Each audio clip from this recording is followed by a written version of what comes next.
It's the first time after the war that people stood up, you know. First time after the war that people stood up.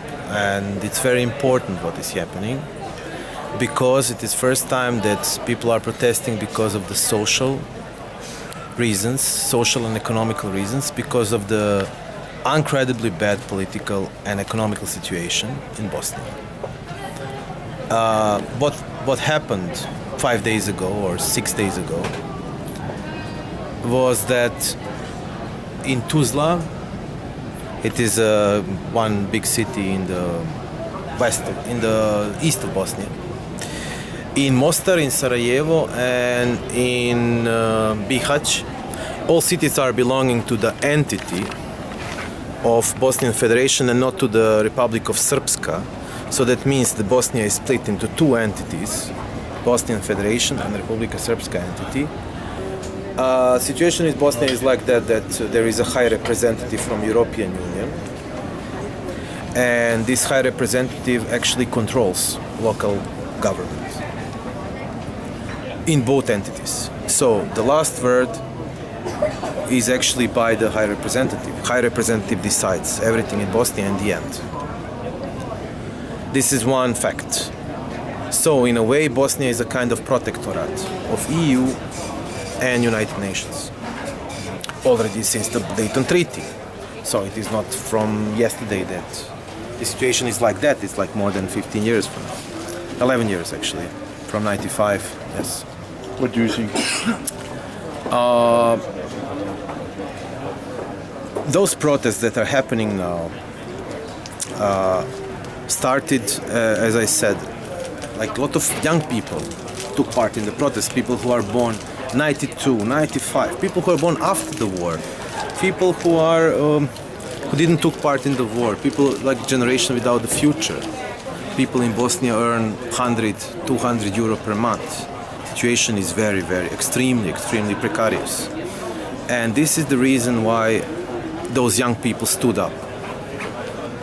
They are hungry, they don't have any future. With this kind of political situation, with this kind of ethnical, nationalistic tension, with this kind of neo-colonial relation of the Balkan and European Union and the world, there is no future for the Bosnians. And this is the reason that they started to... What is going to happen? It is actually a scream for democracy, the scream for opportunity for life there, you know. It is, but the problem is that there are so many forces that keeps them in this kind of situation. Like from one side, Serbia keeps Republika Srpska very strong. Another side, Croatia, also contemporary Turkey, neo-Osmanic, with the neo-Osmanic politics, with Erdogan politics, is also having influence, a very strong influence in Bosnian part, in Muslim part of Bosnia, and also in Kosovo. What is happening actually in the practice is that people in Tuzla, in Sarajevo, they created plenums, you know, direct democratic assemblies. And on those direct democratic assemblies, they created parallel alternative governments. And this is happening right now. I saw some videos and some photos from the plenum in Tuzla. And they don't want to have any more corrupt politicians who are actually working for EU and global corporations and using them only as slaves there. But what is alternative? There is still no any alternative.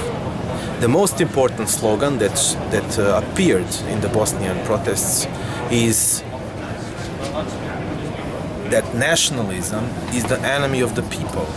That this ethnic segregation and nationalist segregation is actually keeps them in this subaltern neo-colonial position and keeps them in the situation that they become a kind of puppets of European Union, of the nationalist Serbian interest and nationalist Croatian interests.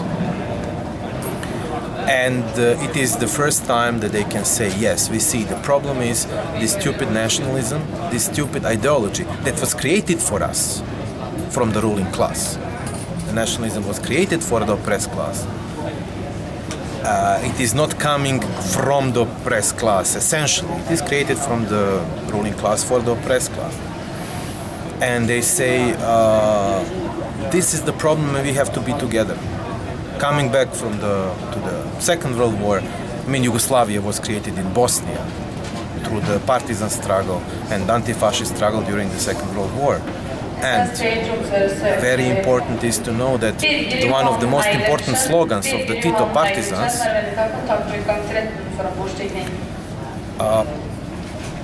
one of the most important slogans of the Tito partisans at that time was brotherhood and unity. And Yugoslavia was built up. Socialist Yugoslavia was some Russian name. You see, I told you, they are cooperating. And one of the most important slogans from that time, and Yugoslavia was built on that slogan, was brotherhood and unity. And this is the first time that we have link from that time to this slogan. And if you do a survey, ex-Yugoslavian countries, you will very, very soon find out that people say that it was much better in Yugoslavian time. So there is a huge dissatisfaction toward the EU, toward this peripheral position in Croatia and Slovenia. There were protests, like also in Bulgaria and Romania.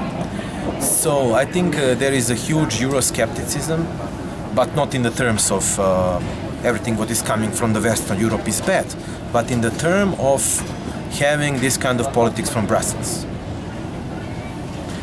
Conservative, neoliberal,